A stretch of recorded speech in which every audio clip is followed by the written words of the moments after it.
Hello दोस्तों, welcome once again in the video. और आज हम बात कर रहे हैं सपोजिटरीज पार्ट 3, जिसमें हम देखेंगे बेस जो यूज होते हैं सपोजिटरी में उनके स्पेसिफिकेशन के बारे में।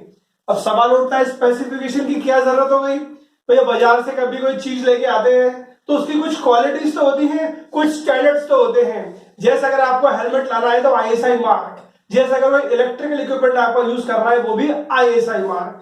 तो हम यूज क्या कर रहे हैं, हम यहाँ पर सपोजिटरी यूज कर रहे हैं। और सपोजिटरी क्या है, एक सॉलिड डोजेज फॉर्म। उसकी खासियत हम जानते हैं कि it is different from other doses form, कि इसको बॉडी कैविटी में डाला जाता है और जहां पर जो बॉडी टेम्परेचर है वहां पर ये डोजेज फॉर्म रिलीज होता है, मेल्ट होता है, ड्रग रिलीज होती है और एक्शन मिलता है। तो जैसे बॉडी के बाहर था तब तो ये चीज सॉलिड थी, लेकिन जैसे ही बॉडी कैविटी में गया ये मेल्ट हो गई आपकी डोजेज फॉर्म, ड्रग रिलीज हो गई और एक्शन मिल गया। तो ये स्पेसिफिकेशन होनी चाहिए ना। क्या आपको आइडिया लग गया होगा कि it should melt eight body temperature.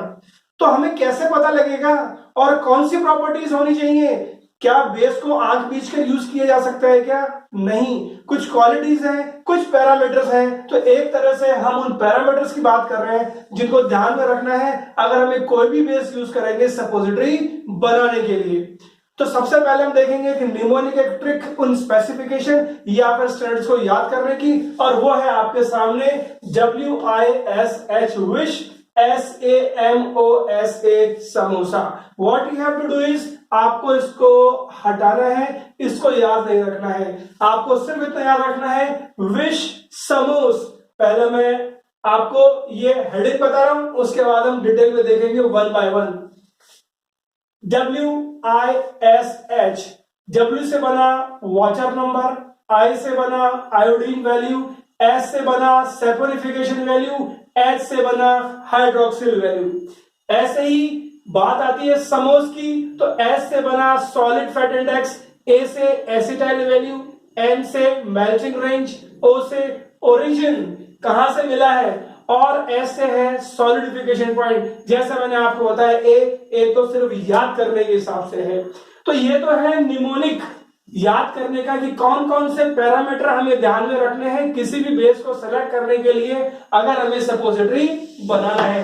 तो हर चीज कहीं ना कहीं से भी मिलती है। तो हम बात करेंगे ओरिजिन से। तो यह है पहला आपके सामने ओरिजिन एंड केमिकल कंपोजिशन। भैया बेस तो नेचुरल भी हो सकता है, सिंथेटिक भी हो सकता है, या फिर हमने क्या किया जो नेचुरल था उसको हमने थोड़ा केमिकली मॉडिफाई कर दिया, या हम कह सकते हैं we have obtained the product, या हमारे पास जो प्रोडक्ट है it is modified natural product. इसके अलावा और क्या जानकारी होनी चाहिए कि we should have knowledge of chemical makeup, we should have the knowledge of formula composition. उसमें है क्या, उसका केमिकल स्ट्रक्चर क्या है, क्योंकि अगर हमें केमिकल स्ट्रक्चर पता होगा तो हम पढ़ते क्या है, हम जानते भी हैं कि we are the man who are dealing with the chemical agents while formulating and preparing the drugs. जब एक या एक से ज्यादा इंग्रेडिएंट्स या ड्रग डोजेस फॉर्म में डाले जाते हैं तो केमिकल एक दूसरे से इंटरेक्ट हो सकते हैं, कुछ अलग प्रोडक्ट बन सकता है, ड्रग डिग्रेड हो सकती है। मतलब मैं बात कर रहा हूं इनकम्पैटिबिलिटी की। तो अगर आपको पता रहेगा कि केमिकल कंपोजिशन क्या है, केमिकल फार्मूला क्या है, you can have an idea कि अंदर इनकम्पैटिबिलिटी होगी या नहीं होगी। और ये हम पढ़ चुके हैं एक वीडियो के अंदर जो ऑलरेडी अपलोडेड है कि जो भी आप बेस यूज कर रहे हो it should be compatible with the drug and other ingredients. तो यही लिखा है we should have chemical makeup and formula composition knowledge so that incompatibility में बी प्रिडिक्टेड। अगर कोई है तो वो इसलिए क्योंकि हम प्रिजर्वेटिव भी यूज कर रहे हैं, हम इमल्सिफायर भी यूज करते हैं, हम एंटीऑक्सीडेंट्स भी यूज करते हैं। तो हमें इस पैरामीटर की जानकारी होनी चाहिए, ये पैरामीटर हमें ध्यान में रखना है अगर मैं कोई भी बेस सेलेक्ट करूंगा सपोजिटरी बनाने के लिए। This was the first. अब बात आती है सेकंड, मेल्टिंग रेंज। भैया ऐसा है सपोजिटरी एक्शन जब भी शो करेगी जब आपका सपोजिटरी मेल्ट होगा बॉडी टेम्परेचर पर। लेकिन क्या डालते मेल्ट हो जाए क्या? ऐसा तो है नहीं कि जैसे ही टेम्परेचर बाहर था और जैसे बॉडी में डाला गया एकदम से मेल्ट हो गया। शायद ही ऐसा कोई सब्सटेंस होगा, शायद ही ऐसा कोई बेस होगा। हमें जानकारी होनी चाहिए कि किस टेम्परेचर तक वो मेल्ट होता है, या मेल्ट होना स्टार्ट होता है और पूरा मेल्ट होता है। तो यही तो लिखा है, हमें तो रेंज मालूम होनी चाहिए। तो melting range is the point from starting of melting to the complete melting. अब ये कैसे पता करते हैं? Different methods are used to determine the melting range. हम डिटेल में नहीं जाएंगे, आपको सिर्फ नाम याद रखना है कौन कौन से मेथड है, जैसे विले मेल्टिंग पॉइंट मेथड, जैसे कैपिलरी मेल्टिंग पॉइंट, जैसे सॉफ्टनिंग पॉइंट, जैसे इंसिपिएंट मेल्टिंग या थॉ पॉइंट। तो हमें जानकारी लगती है कि जो बेस हम यूज कर रहे हैं उसका मेल्टिंग रेंज क्या है। तो ये था सेकंड पैरामीटर। अब हम बात करेंगे थर्ड पैरामीटर, बहुत इंपॉर्टेंट है, इसे बोलते हैं SFI शॉर्ट में, और अगर पूरा इसका टर्म करें तो it is called solid fat index. Solid fat index हम क्या करते हैं कि ये क्यों जरूरी है? Because it gives idea about the solidification and melting range of fatty base. Sir ये भी तो मेल्टिंग था। हमें इन मेथड्स के अलावा सॉलिड फैट इंडेक्स से भी मालूम लगता है कि आपका बेस है वो कितना सॉलिड रहेगा। बॉडी के बाहर तो सॉलिड, लेकिन जैसे बॉडी में जब डालते हो बेस वो लिक्विफाई होना जरूरी है मेल्ट होने के बाद। तो हमें कैसे पता लगेगा? वो इसी से पता लगता है, सॉलिड फैट इंडेक्स, और उससे मेल्टिंग रेंज पता लगती है। फैटी बेस की बात हो रही है। अब ये कैसे पता करते हैं? तो इट इज मेजर्ड बाय डायलेटोमेट्री। इस सॉलिड फैट इंडेक्स से हमें और क्या पता लगता है कि it gives idea about the moulding character. अब ये मोल्डिंग कैरेक्टर का क्या मतलब है? भैया सपोजिटरी बनाते हैं तो हम यूज करते हैं मोल्ड्स, सांचा। तो जब हम बेस को डालेंगे सांचे में तो क्या वास्तव में सांचे के अनुरूप बेस डल जाएगा क्या?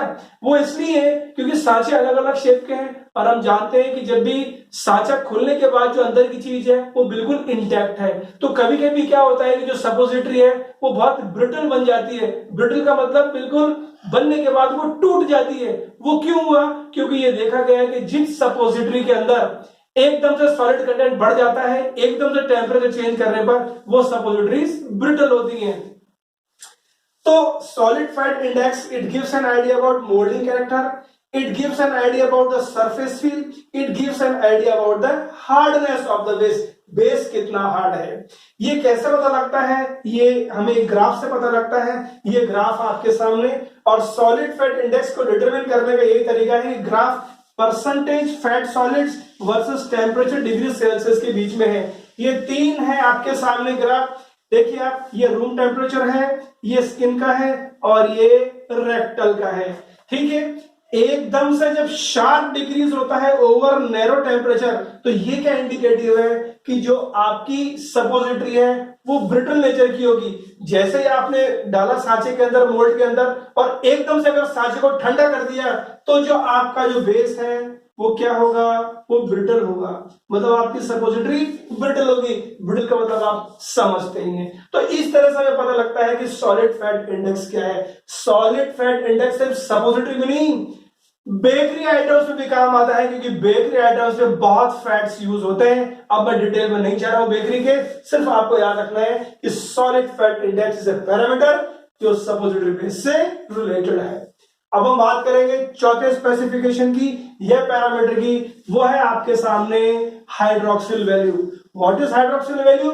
It is the milligram of KOH that neutralize the acetic acid that is used to acetylate 1 gram of fat. मैं डिटेल में नहीं जा रहा हूं, it is part of chemistry. जब केमिस्ट्री पढ़ाएंगे तब डिटेल में देखेंगे, अभी आपको इतना याद रखना है। नेक्स्ट, अब ये क्यों जरूरी है? Because it gives idea of unesterified position on glyceride molecules. ये हमें क्या जानकारी देता है? ये जानकारी देता है कि it gives information on monoglycerides या डाइग्लिसराइड्स। फैटी एसिड्स में कितने हैं? जो आप फैटी एसिड्स जो आप फैटी बेस यूज कर रहे हो, भैया अलग अलग तरीके के बेस होते हैं सपोजिटरी के अंदर। उसमें एक बेस होता है फैटी बेस, हम देखेंगे दूसरे वीडियोस में ऑलरेडी जो अपलोडेड है। तो उस बेस के अंदर मोनोग्लिसराइड कितने हैं, डाइग्लिसराइड कितने हैं, उसकी जानकारी किससे लगती है? हाइड्रोक्सिल से। तो ये भी एक पैरामीटर है सपोजिटरी बेस का, या स्पेसिफिकेशन है। हम बात करते हैं नेक्स्ट पैरामीटर आयोडीन वैल्यू की। अब आयोडीन वैल्यू क्या होता है पहले हम देखते हैं। It is the number of gram of iodine that reacts with 100 gram of fat और अनसैचुरेटेड मटेरियल। 100 ग्राम फैट या फिर अनसैचुरेटेड मटेरियल है, उससे कितना आयोडीन बाइंड होता है ग्राम के अंदर, वो कहलाता है आयोडीन वैल्यू।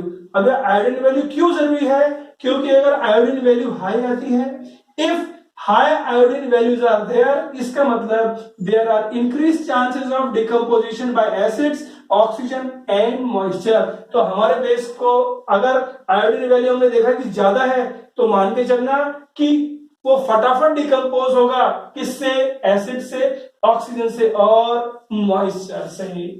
नेक्स्ट आता है स्पेसिफिकेशन सैपोनिफिकेशन वैल्यू।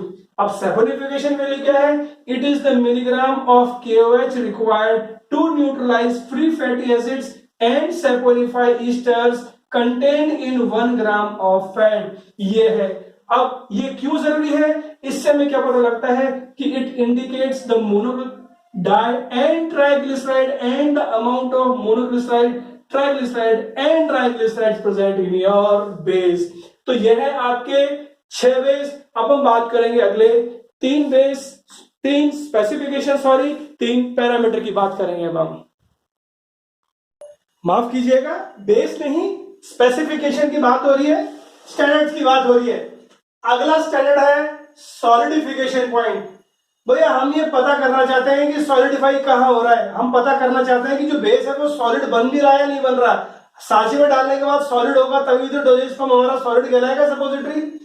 तो सॉलिडिफिकेशन पॉइंट क्यों जरूरी है, because it gives idea about the time required to solidify the base when it is chilled in the mould. Mould में डालने के बाद जब इसको ठंडा किया जाएगा तो कितनी देर में बेस आपका सॉलिडिफाई होगा, वो आइडिया लगता है हमें सॉलिडिफिकेशन पॉइंट से। If the difference between melting range and solidification point is more than 10 degree Celsius, अगर डिफरेंस मेल्टिंग रेंज और सॉलिडिफिकेशन पॉइंट में 10 डिग्री से ज्यादा का है तो time required for solidification should be reduce, तो इसको कम करना चाहिए। कैसे, बाय इंक्रीजिंग रेफ्रिजरेशन। रेफ्रिजरेशन को इंक्रीज करने के साथ, मतलब रेफ्रिजरेशन को ऑगमेंट करना पड़ेगा, इंक्रीज करना पड़ेगा, उससे डिफरेंस कम हो सकता है। नेक्स्ट आता है हमारा स्पेसिफिकेशन, ये है वाटर नंबर। मतलब सपोजिटरी जो बेस है वो कितना पानी अपने साथ रिटेन कर सकता है। तो means it is the water in grams that can be incorporated in 100 gram of fat या फैटी बेस।